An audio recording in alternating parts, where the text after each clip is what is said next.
وعلى آلك وأصحابك يا حبيب اللہ۔ رمضان المبارک کی 17ویں شب ہے۔ اسلامی تاریخ میں یہ ایک عظیم تاریخ ہے۔ 17 رمضان المبارک کو حق و باطل کی پہلی جنگ، بڑی جنگ بدر واقع ہوئی، جس میں چند صحابہ کرام نے اپنی جانوں کی قربانی بھی پیش کی، اور کفار مکہ کی شکست فاش ایسی ہوئی کہ اس کے بعد اسلام کے فتح و نصرت کے دروازے کھلتے چلے گئے۔ اس جنگ میں اللہ پاک نے اپنی مدد کا صاف صاف اعلان فرمایا، اور کئی آیتوں میں اللہ نے اس جنگ کا ذکر فرما کر کے اپنی مدد کا بھی ذکر فرمایا۔ کہیں فرمایا کہ 1000 فرشتوں سے ہم نے تمہاری مدد کی، 3000 بلکہ 5000 فرشتوں سے ہم نے تمہاری مدد کی۔ اس جنگ میں کفار مکہ کی تعداد 1000 کے قریب ہے، اور مکہ کے جتنے بڑے بڑے نامور بہادر ہیں سب کے سب اس میں شامل تھے۔ اہل اسلام میں سے 319 لوگ ایک روایت کے مطابق، اور ایک روایت کے مطابق 313 لوگ۔ یہ چھوٹا سا قافلہ ہے اہل اسلام کا۔ ان کے پاس اسلحے اور اوزار بھی نہیں تھے، 2 گھوڑے صرف تھے، اور 6 زرہ تھی، 8 تلوار تھی، جبکہ وہ ہر طرح کے اسلحہ اوزار سے مسلح تھے۔ ان کے خیمے تھے، ان کے پاس خیمے بھی نہیں تھے۔ ایک چھوٹی سی جھوپڑی بنائی تھی بدر کے میدان میں ان لوگوں نے، کھجور کے پتوں کی اور ٹہنیوں کی چھوٹی سی جھوپڑی بنایا کہ حضور اقدس صلی اللہ علیہ وسلم اس کے اندر تشریف رکھیں۔ اس کے علاوہ کوئی خیمہ بھی نہیں تھا۔ ان کے پاس خیمے تھے، پانی پر قبضہ تھا، یہاں تک کہ رمضان المبارک کی یہی 17ویں رات تھی۔ آقا کریم صلی اللہ علیہ وسلم اللہ کی بارگاہ میں گڑ گڑا کر کے دعائیں کرتے تھے اور عرض کرتے تھے، یا اللہ، تو نے جو ہم سے وعدہ کیا ہے اسے پورا کر کے دکھا دے۔ یہ اہل اسلام کی جماعت آج اگر ان کو تو نے ہلاک کر دیا تو اس کے بعد روئے زمین پر تیری عبادت کرنے والا کوئی نہیں رہے گا۔ اس طرح سے دعائیں مانگتے مانگتے کیفیت یہ ہو گئی کہ آپ کی ردائے مبارک آپ کے دوش مبارک سے سرک کر کے نیچے آ گئی۔ حضرت ابوبکر صدیق رضی اللہ تعالی عنہ آگے بڑھتے ہیں، عرض کرتے ہیں، یا رسول اللہ بس کیجئے، آپ نے کافی مناجات کر لی ہے، بے شک آپ کا خدا اپنی ضرور مدد فرمائے گا۔ آقا کریم صلی اللہ علیہ وسلم رات ہی میں بدر کے میدان میں تشریف لے جاتے ہیں، اور جنگ کا نقشہ بھی تیار فرماتے ہیں، لکیر بھی کھینچ کے بتاتے ہیں، ھذا مصرع فلاں، ھذا مصرع فلاں، یہ فلاں کی قتل گاہ ہے، یہ فلاں کی قتل گاہ ہے، یہاں کل فلاں مرے گا۔ اس طرح سے آپ نے نشاندہی بھی فرمائی، اور کون کون مرے گا، کب مرے گا، کہاں مرے گا، یہ سب رمضان المبارک کی 17ویں تاریخ کو حضور نے بتایا۔ شاید آپ کے علم میں نہ ہو، یہ علم خاص علم ہے جس کو علوم خمسہ کہا جاتا ہے۔ اس پہ بڑا جنگ ہے، بڑی جنگ ہے۔ کچھ لوگ اس کو مانتے ہیں، کچھ لوگ مانتے ہی نہیں کہ حضور کو علم خمسہ حاصل ہے۔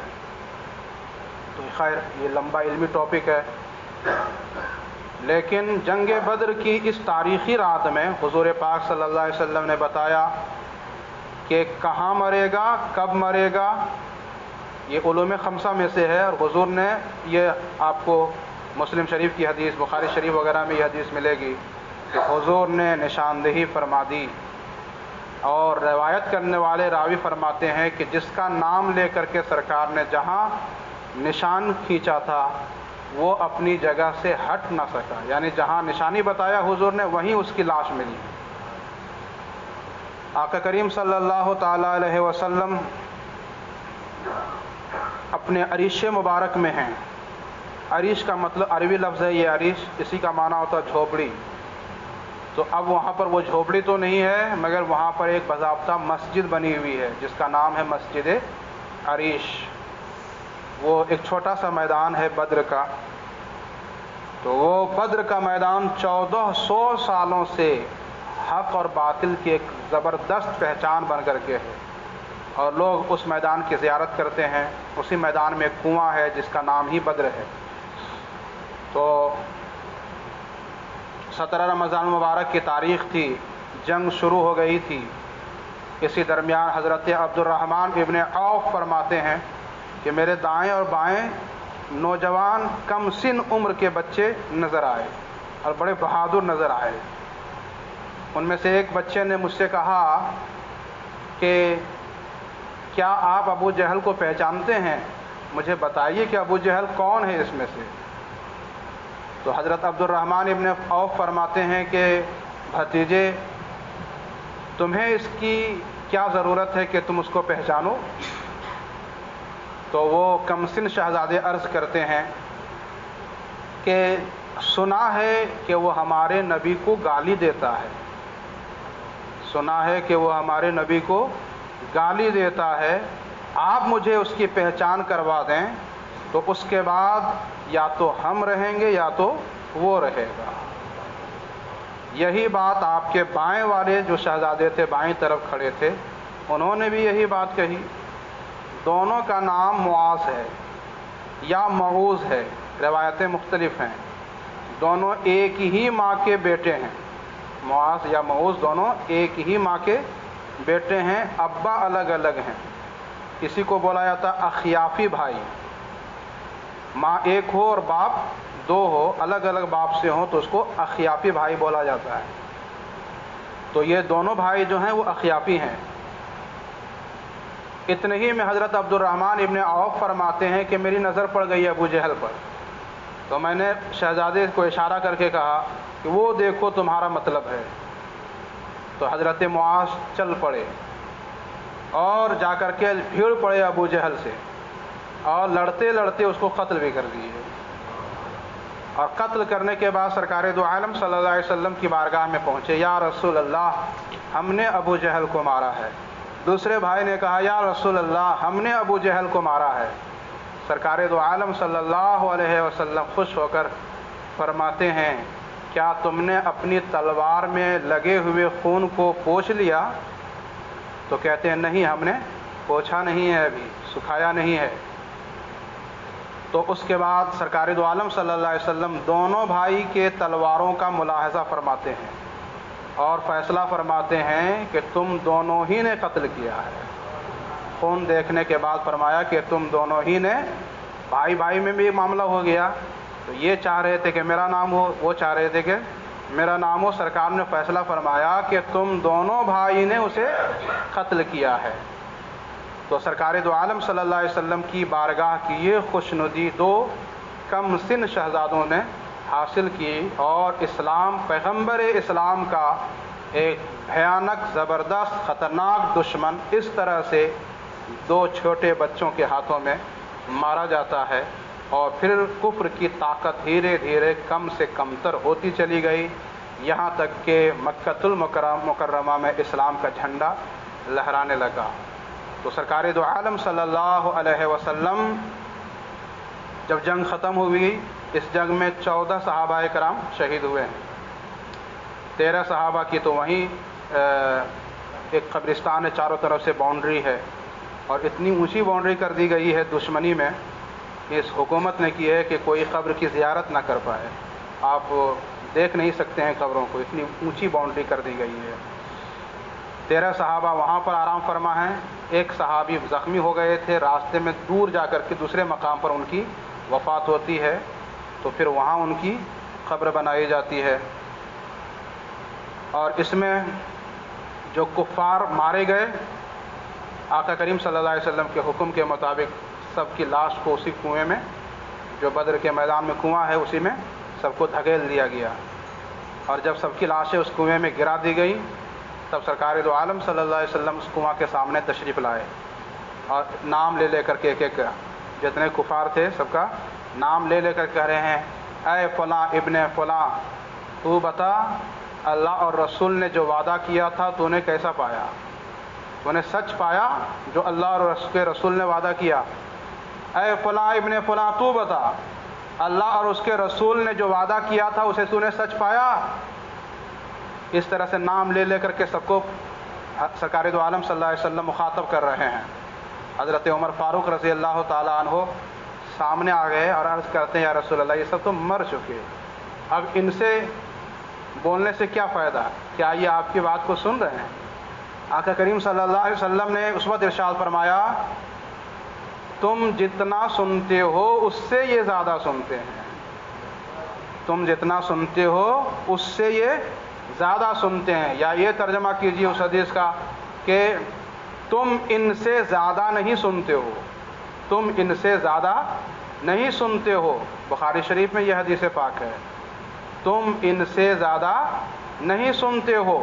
مطلب کیا ہے کہ یہ سن رہے ہیں، اور نبی پیغمبر اسلام ہے، وہ ان کا نام لے لے کر کے بول رہے ہیں، ایک ایک کا نام لے لے کر کے بول رہے ہیں اور فرما رہے ہیں، عمر تم ان سے زیادہ نہیں سنتے ہو۔ پتہ کیا چلا؟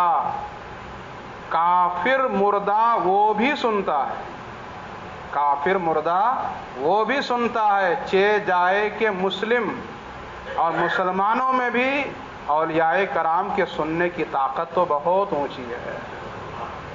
تو حدیث پاک سے ثابت ہے کہ جو مردے کافر ہوتے ہیں وہ بھی سنتے ہیں، ان کے اندر بھی سننے کی طاقت رکھتی ہے۔ آقا کریم صلی اللہ علیہ وسلم نے پھر فرمایا کہ تم ان سے زیادہ نہیں سنتے ہو، البتہ یہ ہمارا جواب نہیں دے سکیں گے، یہ ہمارا جواب نہیں دے سکیں گے۔ تو یہ ہے جنگ بدر، جو حق اور باطل کی پہلی جنگ ہے۔ یہیں پر ایک دو جملہ اور میں اس میں شامل کر دوں۔ جنگ بدر کا جو منظرنامہ ہے وہ آپ دیکھیں گے تو اس زمانے کے بہت بڑے فتنے کا منہ توڑ جواب ہے۔ آج جو للکارا جا رہا ہے اس قوم کو، اور جہاد کے نام پر بہت طرح کے واویلات مچائے جا رہے ہیں، تو آپ دیکھیں یہ پہلی جنگ ہے، باضابطہ جو جنگ ہے اسلام اور کفر کی، یہ پہلی جنگ ہے۔